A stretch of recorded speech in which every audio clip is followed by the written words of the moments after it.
And for you, and I'm Ted Gardner, and we're speaking with Mr. Frank Corder today, Cincinnatian, World War II veteran of the U.S. Merchant Marine, combat veteran, and here we are at the public library, Frank, and you and I have seen a lot, served a lot, and looking back on those years is still, to me, it's still a remarkable thing. Yeah. What we did, what we survived, what we've been through.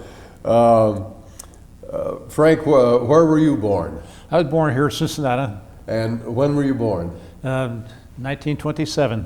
1927. So, what part of the city? Well, actually, we lived in Blue Ash, right on Creek Road. House is gone now. They tore it down. They built the highway through there. Oh yes, things have changed a lot out there, haven't they? Yes, they have.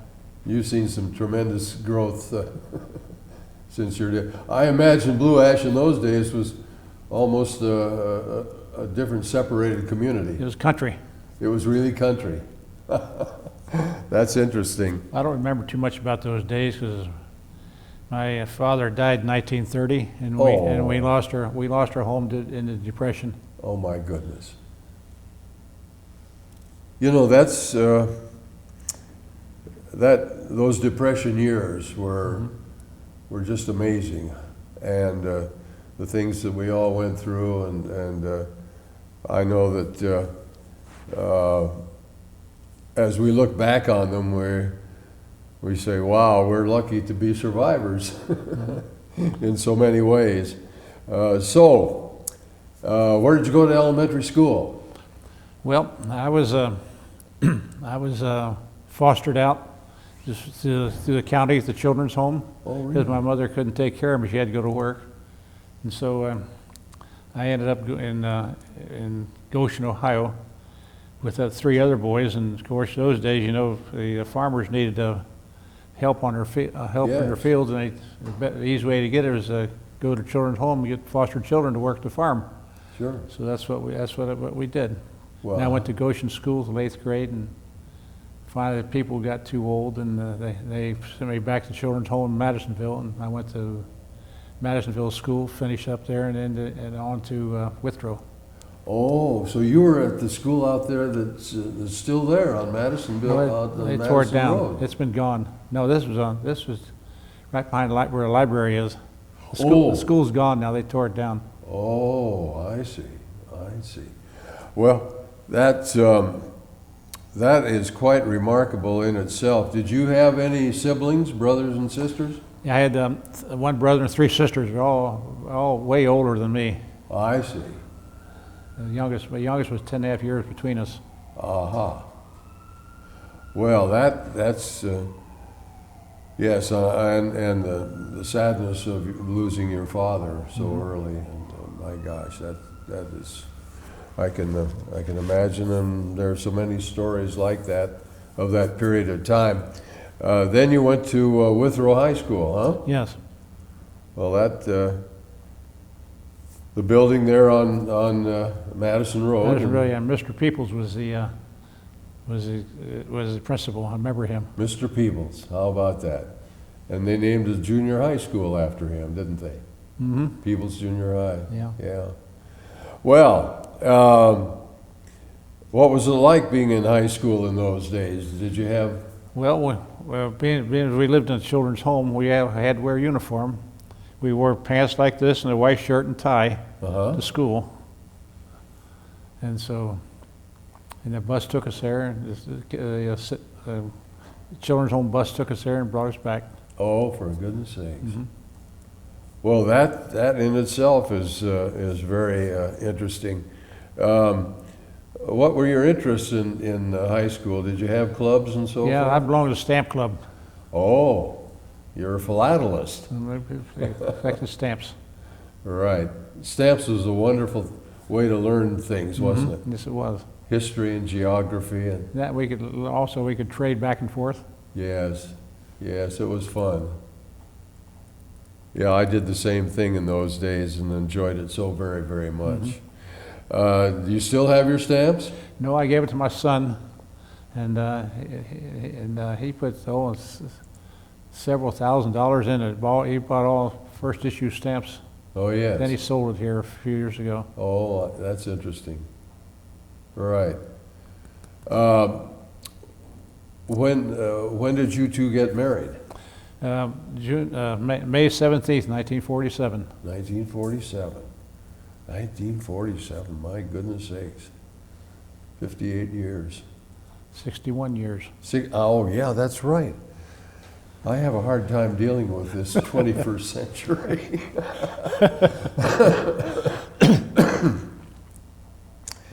Yes, well, congratulations. That in itself is remarkable.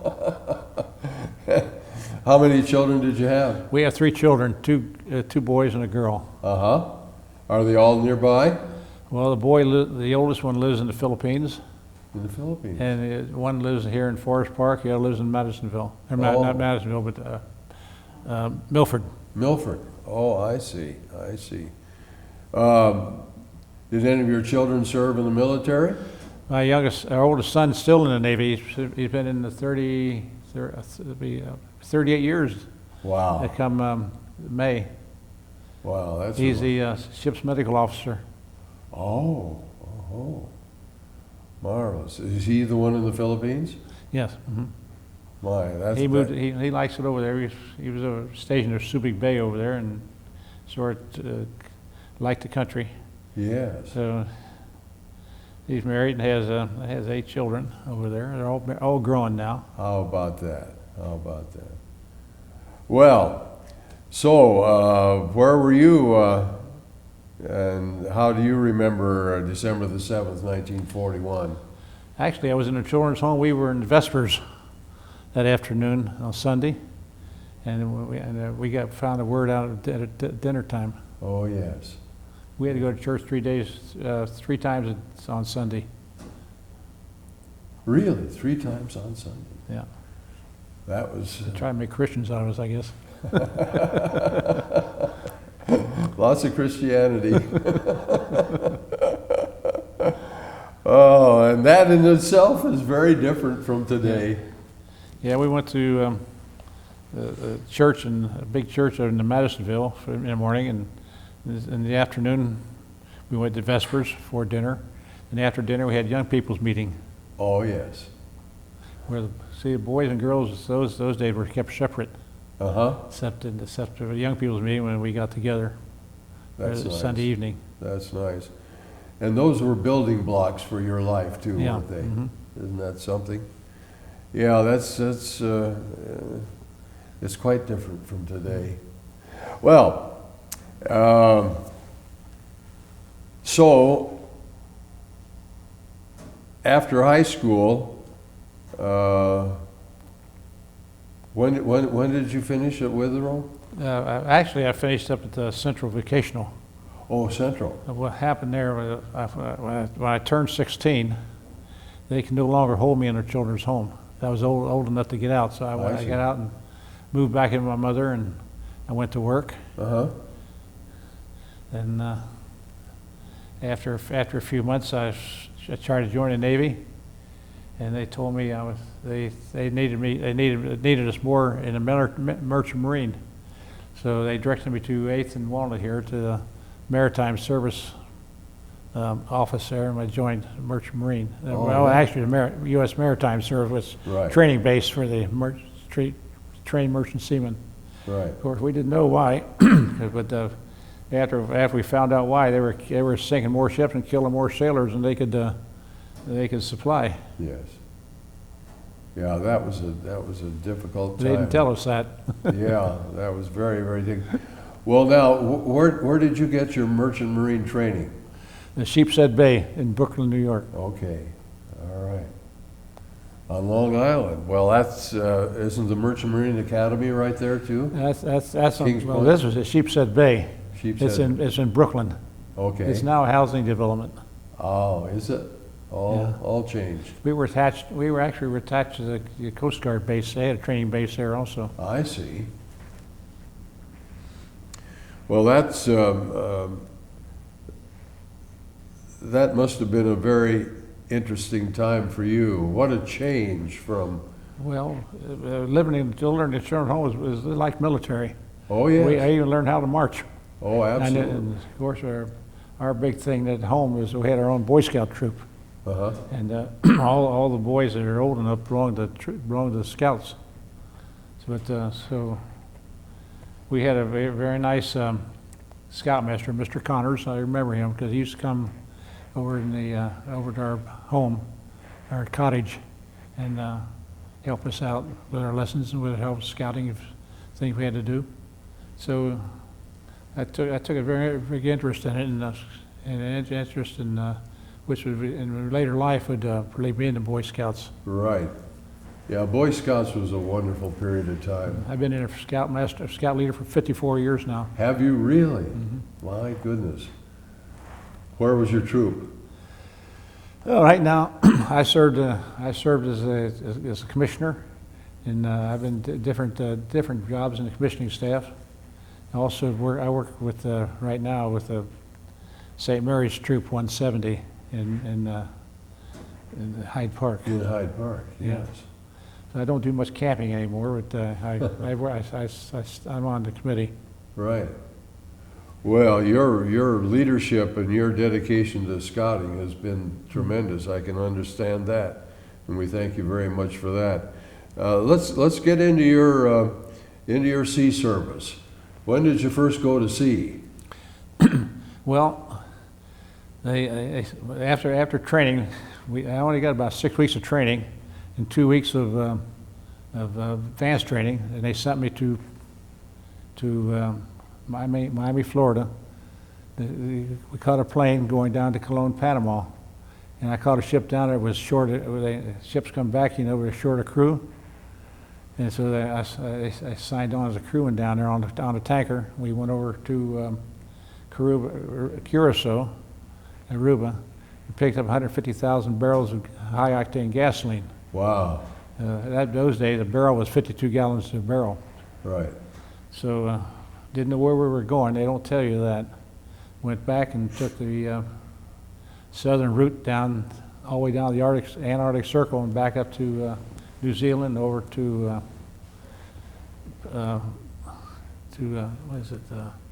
I can't think of the name of the town down in southern Australia there. Sydney? And that was below that. I can't think of that.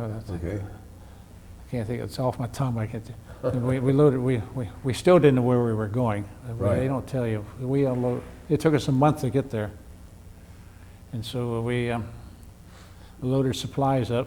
It was gone with a day or 2 days. We were gone, and we going up to the Indian Ocean to Madras and Calcutta, and unloaded in Calcutta. Then we got an air raid there, so before we got unloaded, they cut us loose and sent it out in the middle of the river. They want 150,000 barrels of gasoline to destroy a village, destroy the city. So from there we went to Persian. Goodness sakes, were there a lot of... It was a scary time because we were in enemy waters.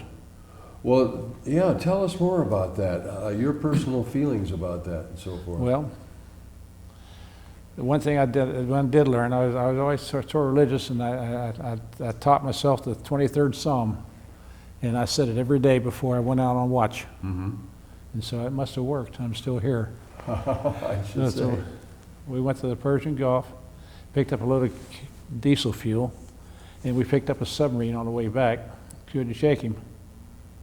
So we we went around back underneath Australia again, and then pulled into Sydney and to get away from him.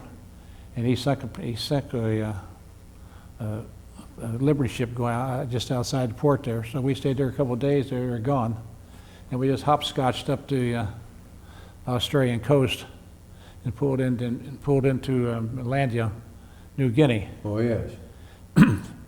Right after the invasion there, I got ashore there and went to a Japanese pillbox and picked up a few souvenirs and a pack of Japanese cigarettes. Still got them, and some empty shells. And from there we went up to Admiralty Islands formed convoy. Now, this would have been when, 1943? 44. 44, okay. So 1944, and how many merchant mariners did they have aboard the ship like that? We had 42 men, including the captain, Okay, and about 24 armed guardsmen. 24 armed guard, I see. 24 I armed see. guardsmen, yeah. Now, being an old Navy man, we always said, well, boy, the chow aboard a merchant marine ship was much better than aboard a Navy ship. Well, I don't know, it's about the Did same. you have pretty good chow? Oh, yeah, we ate good. We had a good steward on board. See, that was the important thing. You had a good commercial type operation. The Navy didn't do very well in that in that category. Now, of course, you had a lot of interplay with the Marine Guard aboard. Yeah, we were Armed Guard. actually we were trained in boot camp to operate the 20 millimeters and the 5-inch and the 3-inch. yeah. So in case of they were injured, we could take over. Sure. Right. Now, did you have enemy air attacks and so forth? Over in Persian, yes, we did in the Lady, in the Lady Bay there, yeah. Okay. Like I say, we had a destroyer tied up next to us, and he would just cover us over with smoke. We had a load of diesel fuel on board, servicing the smaller ships and the landing ships. And so we stayed there almost over a week. Right. Did your ship carry small craft? No, we had a platform on board ship where we could, but we didn't have any on board. I see. We had a platform over the well deck. Uh-huh. Let's see, with a complement, as you say, 42 and 24, 66. That was a pretty compact group of people. Yep. The ship was 523 foot long and, Oh, that's a big ship. and about maybe 60, 70 feet wide. Right. Had a draft of 32 feet. 32 feet. And was she diesel? And, turbo electric. Turbo electric. Yeah. And what was the name of the ship? The SS New London. New London. New London, Connecticut. Mm-hmm. How about that? Now, at Leyte Gulf, tell us about being there. Well, the first thing that really impressed me, we were anchored out in the middle of the Gulf, and about a mile from Somar Island, and we noticed a couple of outrigger canoes coming towards the ship, and so we come aboard. We threw a ladder over the side, let them come aboard. They wanted to see what they wanted. They were the native people, and the Japanese had taken all their supplies, all their food, and everything. And they were hungry. Right. And they didn't have anything to make clothes out of, so the captain ordered all the rice we had on board and all the cereals and a lot of food and a lot of supplies we gave to them, and they took it back went ashore with it. So later during the next day we went ashore over there too. Just captain let us go a few, and so we interviewed some of the people over there, and we noticed a lot of them had noses lost, ears cut off. Wow. The Japanese had cut their nose and ears off. Is that so? And they would take the men, kill them, and take their gentles, cut them off, stuff them down their throat. Mm. And so the people were very nice, and so they had arranged to have a ceremony for us so in the evening. So the captain let us, made as he could go. We went back through the forest where they had their dancing. They did their ceremonial dances for us, and offered us what we call jungle juice. I couldn't drink this stuff, That's coconut whiskey. Terrible. Ooh. Awful. I don't drink anyway, but, Yeah. but I did taste it, and I couldn't. Couldn't handle that. I understand. But we threw coins at their feet, you know, and we traded souvenirs from them and gave them stuff. You must have collected quite a collection of interesting souvenirs. Mm-hmm, yes, I did. Everywhere you went, I'm sure you. Oh yeah, in fact, they're all gone now. Yeah, I threw them out here a few months. Did you couple really? Years ago. Well, what to do with them? Oh, that's a shame. Well, I'm sorry. I'm sorry I didn't know about that. But most of my valuable souvenirs are down at the museum center. Oh, It's at just- the museum Yeah, center. all my most valuable ones are down there. Yeah. Oh, good for you. That's wonderful. So people can see them and Yeah. everything. And they do have a wonderful World War II exhibit Yeah. down there. Yeah. And I know they keep adding to that too, and that will go on forever. Well, that's just wonderful, Frank. Being a South Pacific guy myself, having gone through the Solomon Islands and campaigns and so forth, I'm very interested in that period of the war and that part of the world. Now tell us some more about your wanderings around. Well, if we would never go back to the States to get a refuel or get another pickup load simply because we were such short of men that they would send us to a foreign port, like we got down back to the Panama Canal up to Aruba and Curacao and pick up some more fuel, simply because when we got back to port we could sign off, and they would be short of crew. Right. So every time you get back to the States, they sign you off, and you have to sign articles. That's like a contract. Right. To backboard ships. They never would send us back. So after that, we made a couple. I was 9 months on that ship, and we went back to not Los Angeles, but Long Beach. That was a home port. And I signed off that ship and took 3 weeks vacation, because the draft board kept an eye on you. If you was gone over a month, you were drafted. So I would go back, and I signed back on another ship, the SS. I can't think of the name. Atlantic Refiner. And we didn't know what we had on board, where we were going, so we went down to Caroline Islands there, and that's which we run a little firefight down there, and I picked up a little bit of shrapnel. Did you really? Yeah, get away from the submarines.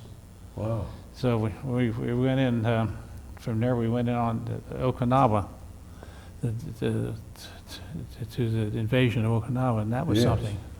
Well, that was a terrible battle. Were you under assault by the kamikaze planes? Well, actually, the only assault we had was a typhoon. Oh, That kept everybody away. Terrible. I know that. We estimated those waves to be about 70 foot high I don't coming on the ship. And we finally just cruised around there. It was gone. We went in, but we got in there and unloaded into a Navy tanker and got out of there before Japanese came. We were heading back to Long Beach, picking up another load of oil, going in for the invasion of Japan. We knew we was going to be in that because we were Yeah. following the fifth. I don't know, was the Fifth Fleet or the Third Fleet, depending on who the admiral was at that time. Sure. So we were about halfway back. We found out the war was over. Hallelujah. Hallelujah. So then I got off the board. I got off ship, and I thought I would stay in the Merchant Marine. I went to Philadelphia and made Philadelphia my home port. We sailed the Atlantic till December '46. But it was, we had to have points too to get out. Sure. I think we need 30 points. I see you got your ruptured duck there on Yeah. your lapel. And I got my letter from President Truman too. Good for you. Oh, that's wonderful. Now tell me about your wounds. Well, I got shrapnel through my arm and in my side. Really? And the fact that I still have trouble these days going into the airport.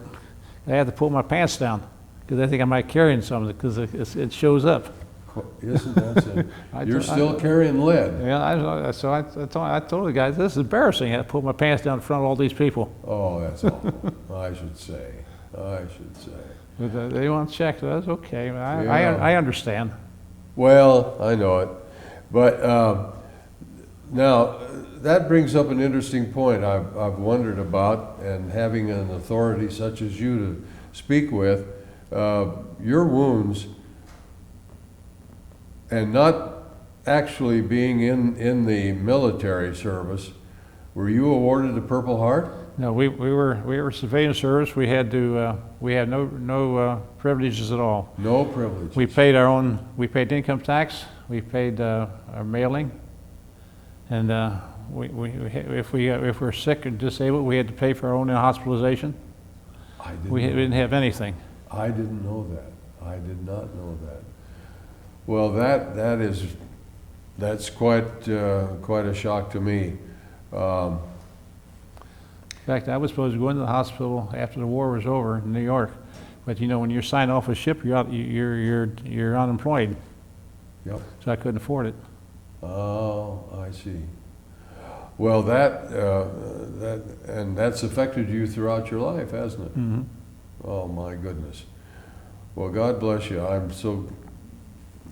We're so thankful that you're with us. So it's nice to be among those present, as we like to say. What can you tell us? Come up with any other interesting experiences, personal things? Yes, we went. I sailed another tanker, the SS Cross Keys, and that was interesting. We went into going into the English Channel, and when it was pulled into Rotterdam, I've never seen such a bombed out city. Oh yes. And it was nothing but a shell, and we ran aground there and tore a hole in the bottom of the ship. Oh. And so we had to put to Amsterdam and lockdown. We were one of the first American merchant ships there, And so the people were out on the dock there, next to the locks, and we went up the slop chest, which was our ship storage for what we could buy. Right. Bought all the candy we could find, all the cereal, and we tossed it over to them and watched the people pick it up. Even the old men getting in there picking that candy up. They probably hadn't seen chocolate in years. But it was an interesting experience, and we stayed there almost a week in dry dock, repair the bottom of the ship. So I did get around around the city a little bit. What I really enjoyed mostly was going through the country, the different countries I've been in, is to look at the cultures of people. Yes. And I enjoyed learning their habits and everything. So we left there and back to the States, picked up another load, and went to Marseille, France. Mm-hmm. We unloaded some of it there, and we came back. We went to Tenerife, Canary Islands, and unloaded there. And we were the first American ship in Canary Islands after the war was over. So the captain invited all the people in town to come aboard the ship. Right. So it was interesting. It's a mountainous country. And I got back, signed off of there, and I signed on with the Gulf Oil Company with running oil from Venezuela. A little place called Porta Cruz, a little oil town there, just in the jungle. And running between that and New York and Philadelphia. Hmm. So I made 9 trips on that ship, and so I finally find out they're going down back to the Persian Gulf to pick up another load of oil. And I thought, I'm not going to go there because that's a hellhole. Yes, terrible part. Well, the fact that we weren't even allowed ashore there because Americans were hated over there. So I signed off and came home and got me a job and met Ann, and from there on. Well, that is a remarkable story, and the fact that you've been around the world. Yeah, all the way around the world, yeah. All the way around. It's been interesting to see the cultures of the people, and I enjoyed it, especially in India, where they got the cows running the streets, and nobody touches them. They're just as skinny and scroggy as they could be. Right. And, yes, it's very interesting because it's so strange to us. yes. In our way of life. You're speaking of your interest in stamps. I'll bet you went to post offices in different places. Oh yeah, I went all different countries. I went to the post office and bought all their stamps up. There's Sure. different stamps. What a wonderful collection you must have had. I had quite a few, quite a bit. I should say. Well, that in itself is a story. Did you have any specialties in stamps that you enjoyed? Well, I went to Venezuela and I bought some guy's stamp collection down there. They had some beautiful stamps too. Oh, they did. And I integrated into my collection. Right, right. Well, we all had interesting times with friends in the service.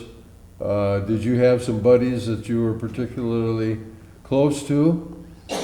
No, not really, because of course, I make friends very easily, Yes, I can see that. I can go.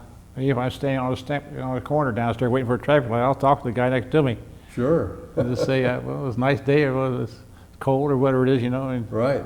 I've always been like that, open-minded, and I'd really talk to most anybody. I know it. Well, and with your background and moving around and so forth throughout your life, you've had to learn to get along with people, and of course, then your great work in the Boy Scouts of America, Yeah. which I applaud you for so much. I too have been involved in the Boy Scouts for a long, long time. In the South Pacific and in those strange ports you went into, like Hollandia and so forth. Now, the people are very interesting. The fact that we call them woolly bookers. Yeah. I mean, they were black people, but they wore their hair. It was they call it Afro style now, Right. But that was their way to wear their hair. It's Fuzzy way out, wuzzies. We call it fuzzy wuzzy, but we didn't have too much contact with them. Right. They stayed mostly in the mountains. Right, right. Yeah, I think one of the USO people was there, putting on a show on. We got to see that show. Oh, did you? Yeah. Anybody? You remember any headliner who was on that No. troupe? Mm-mm. It was quite a walk from the port, going up to the mountainside, where they had this USO show. Right. Being on a ship like that, a tanker, what was your duty, either discharging or taking aboard? Well, I sailed. I started out as ordinary seaman. I worked my way up to Ableseaman, Good. and from there on, boatswain, and from boatswain on to mate. But I got Ableseaman, and then we would assist the pumpman. We called him pumps, Uh-huh. and of course the boatswain was boats. Right. And so we assisted him in hooking up the hoses and opening the valves up to unload. That must have been very, very, It took about 2 days to unload a ship. right. Was there any danger in that operation? Well, not really, but I mean, it's just the shoes we had and the metals we had had no steel in them. Then it would make a spark. Right. All our tools are generally hard brass or bronze. Mm-hmm. We used to use. Oh, that's interesting. Sure. Because fire and explosion was, That'd be the end of the ship. that'd be the end of it. And everybody aboard it, I should say. So you had all kinds, you had to learn all kinds of drills, survival drills and Oh yeah. fire drills and all that sort of thing. We had that in boot camp, Yes, in abandoned ship. yep, I remember, especially remember abandoned ship, we had to jump 35 feet into the water with our clothes on. right, right. Yeah, 35 feet looked pretty far down, I'll tell you. That was a big drop, I should say. You didn't have the experience of surviving a sinking ship or anything No, like that? We were lucky. You were very, very lucky, especially being there at Okinawa, Mm-hmm. I should say. Well, they got us in and got us out in a hurry. Yeah, yeah. Yeah, you'd come into a port like that and you'd discharge your cargo. How long would it take? Ordinarily, it'd take 2 days to unload the ship, Uh-huh. because we had 27 tanks on board. And like I say, a full ship was 150,000 barrels. 150,000 barrels and 52 gallons to a barrel. Mhm. Wow, that's a lot of fuel. The different ships you were on, were they all about the same class, the same Same size? class, T2 tankers. T2 tanker. Yeah. I remember that designation, yeah, yeah. Well, that is extremely interesting. Tell us some more interesting, because you know, people that are gonna see this DVD of you, they're gonna be fascinated by your story. And if you have any other interesting experiences. Well, one of the officers went aboard on Okinawa and he brought back a Japanese head. A Japanese head? He said, cut his head off and brought it aboard ship. Holy cow. You know, those days, if you know, I mean, even the United States had propaganda, you know, and you learned, they drilled it to you. These Japanese are nothing but vermin. Yeah, you know, I I mean, know. like you shoot them like rats in a barrel. Right, I know. So we didn't look at them as human. I know. Yeah, that was a very common philosophy in those days, but we've learned a lot since then, of course. Oh yeah. Find out what fine people they are. The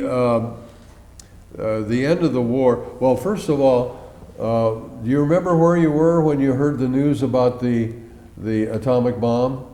We didn't know. I didn't hear the news. All we heard was the war was over.